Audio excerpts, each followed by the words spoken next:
Quand on pense à Léonard de Vinci, on pense tout de suite à la Joconde, à l'artiste, c'est normal. Mais ce qu'on va explorer ensemble aujourd'hui, c'est quelque chose de bien plus profond.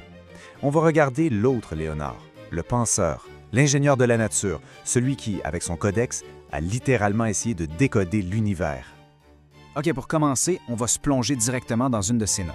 Il écrit « Lorsque la Lune n'est qu'un fin croissant, il est parfois possible d'apercevoir faiblement sa totalité, comme si une clarté mystérieuse habitait sa partie ombragée. » C'est fascinant, non? Il regarde la Lune et il voit cette lueur fantomatique sur le côté sombre, ce qu'on appelle la lumière cendrée. La question qui se pose, c'est d'où ça vient cette lumière? Et cette simple question, vous allez voir, elle va nous ouvrir la porte sur une vision du monde complètement révolutionnaire. Parce que, pour Léonard, cette observation-là, c'était pas juste un petit fait intéressant. Non, c'était un indice, le premier bout de fil qu'il tire sur une immense pelote de laine. Et cette pelote, c'est sa quête pour trouver les motifs, les patterns, ce langage secret qui semble tout diriger dans l'univers. Et ça, c'est vraiment le cœur de sa pensée. Pour lui, l'univers, c'était pas une collection de trucs séparés. C'était un seul grand système, un organisme si on veut. Il était convaincu que les mêmes lois qui font bouger les planètes, eh bien, on devait les retrouver dans le courant d'une rivière et même dans la façon dont le sang circule dans nos propres veines. Alors, pour essayer de déchiffrer ce code-là, par où est-ce qu'on commence? Pour Léonard, la réponse était évidente, la lumière. La lumière, pour lui, c'est pas juste ce qui nous permet de voir, c'est le messager fondamental. C'est elle qui transporte l'information sur la forme, la structure, la vérité même des choses. Et c'est là qu'on tombe sur une de ses idées les plus brillantes, une espèce de dualité. Il accomplit quelque chose de fondamental. Oui, la lumière rend le monde visible, mais c'est l'ombre qui lui donne sa forme, qui le définit. Pensez-y une seconde, sans ombre, tout serait plat. Pas de volume, pas de profondeur. La réalité, en fait, elle naît de cette danse continuelle entre la lumière et l'obscurité.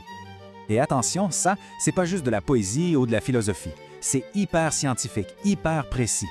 Il va même jusqu'à nommer et définir ce qu'il appelle le terminateur, cette fameuse zone de transition sur la Lune. Il a compris que la nature, elle ne fonctionne pas avec des lignes droites et coupées au couteau.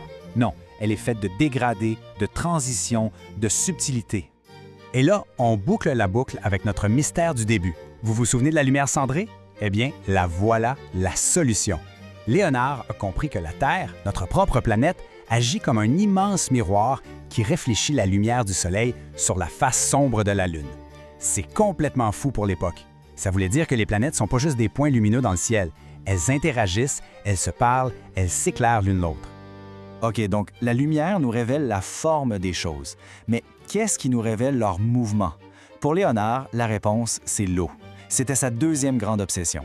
Si la lumière, c'est le messager, eh bien l'eau, c'est le sang de la Terre. C'est le fluide qui circule et qui donne vie au grand corps de notre planète.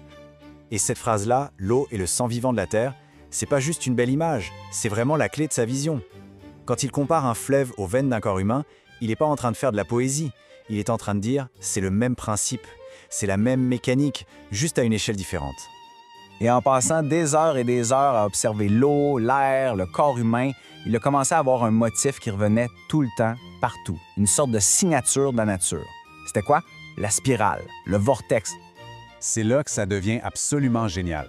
Le même pattern, le même mouvement en spirale qu'il observe dans un tourbillon de rivière, il le retrouve où? Dans la fumée qui monte, dans la boucle d'un cheveu, dans les vrilles d'une plante, et même, et ça c'est hallucinant pour l'époque, dans la façon dont le sang circule dans le cœur au niveau de la valve aortique. Pour lui, c'était la preuve ultime. La nature a un plan et elle le réutilise partout. Alors, une fois qu'il a compris que la nature répète sans cesse les mêmes motifs, il a fait un autre pas de géant et s'est dit, si on peut lire ces motifs dans l'espace, on peut peut-être aussi les lire dans le temps. Et s'est mis à lire l'histoire même de la Terre. Une histoire qui ne s'écrit pas en jours ou en années, mais sur des millions d'années. Imaginez, des siècles avant qu'on parle de géologie, et trouve des fossiles de coquillages en haut d'une montagne. L'explication facile, c'était le déluge de la Bible. Mais pas pour lui, non. Il observe et il déduit ce processus incroyable, étape par étape. Les rivières amènent les sédiments à la mer. Ces sédiments s'accumulent en couches sur des millions d'années, en emprisonnant des créatures marines. Et finalement, des forces gigantesques à l'intérieur de la Terre poussent tout ça vers le haut pour former des montagnes. Il a compris ça juste en regardant des roches. Donc si on met tout ça ensemble, la lumière, l'eau, les montagnes, on se rend compte de quelque chose. Le vrai génie de Léonard de Vinci, c'est pas juste les découvertes qu'il a faites, c'est comment il les a faites. C'est sa méthode. Il y a une phrase d'une analyse de son codex qui résume tout ça parfaitement. Il ne s'agit pas de croire, mais de voir. C'était ça sa révolution. Oublier les dogmes, oublier ce que les livres disent qu'on est supposé croire, et juste faire confiance à ce que ses propres yeux lui montraient. Et sa méthode, au fond, elle est assez simple, en 3 temps. D'abord, observer. Mais pas juste regarder, observer avec une curiosité presque maladive. Deuxièmement, et ça c'est vraiment la clé, dessiner. Pour Léonard, un dessin, c'était pas de l'art, c'était un outil pour penser. C'était sa façon de disséquer le réel pour comprendre comment ça marche. Et finalement, à partir de ses dessins, il essayait de déduire les grandes lois de l'univers. Le résultat de tout ça, l'univers que Léonard décrit, ce n'est pas un monde chaotique ou rempli de mystères divins, non. C'est une machine incroyablement complexe, oui, mais une machine quand même. Une machine dont on peut comprendre les engrenages, dont on peut lire les plans, un univers qui obéit à des lois physiques, pas aux caprices des dieux. Finalement, ce que Léonard nous a légué, c'est bien plus que des chefs-d'œuvre. C'est une façon de voir le monde. Une invitation constante à observer, à poser des questions, à chercher les liens que personne d'autre ne voit. Et son codex, il nous laisse avec une question qui est peut-être plus pertinente que jamais aujourd'hui. Si l'univers est une immense machine qui nous parle à travers ses motifs, ses lois, est-ce qu'on prend encore le temps de tendre l'oreille pour l'écouter?